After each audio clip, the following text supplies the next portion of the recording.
Welcome back to class. Professor Shrimpington here.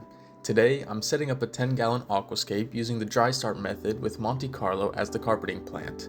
The goal is to give the carpet a chance to establish strong roots before flooding the aquarium. The materials you will need are some aquascaping tweezers, a couple drops of water conditioner. I used the Tetra Aquasafe Plus, a small container to hold the plants, and some plastic wrap. You will also need a high-intensity light, some nutrient-rich substrate, and a spray bottle. The first step is adding the substrate. I'm creating a nice slope from front to back to give the tank more depth and make the final layout feel larger than it really is. I found this 20-pound bag of Carob Sea eco-planted substrate. This substrate is full of nutrients and very porous. The tiny holes will harbor bacteria as a natural filter, and most importantly, it is inert, meaning it will not alter my water parameters later down the line. I'm also installing a high-intensity light by Aqueon that will penetrate the plastic wrap enough to reach the plants sufficiently. For this dry start, I've chosen Monte Carlo. The Monte Carlo will grow into a dense green carpet in 4 to 6 weeks.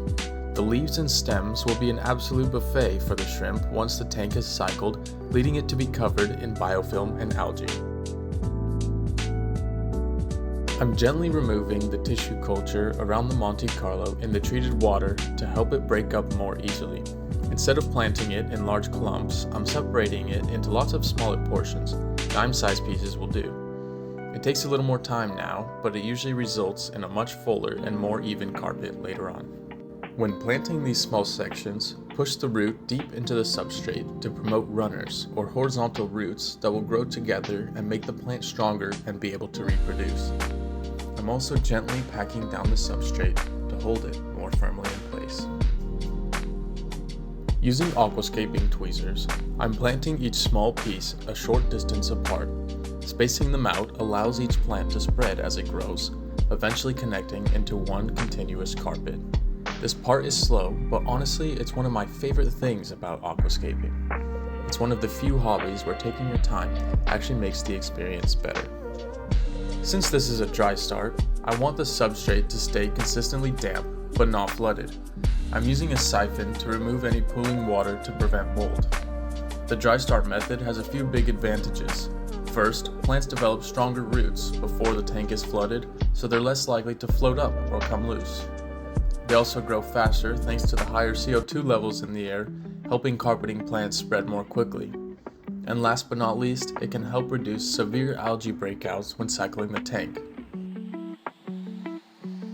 I'm using a spray bottle to thoroughly mist everything, making sure the Monte Carlo stays hydrated without sitting underwater.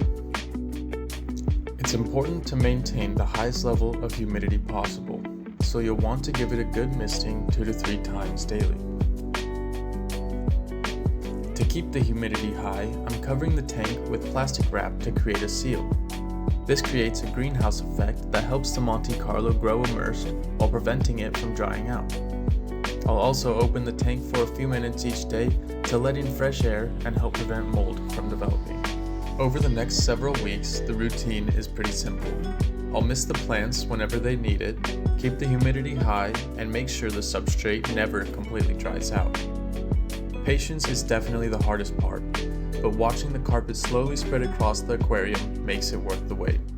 And that's the beginning of this aquascape. I'm excited to see how this carpet fills in over the next few weeks, and I can't wait to share the flooded version once it's ready. Until then, thanks for watching, and I'll see you in the next one. Class dismissed.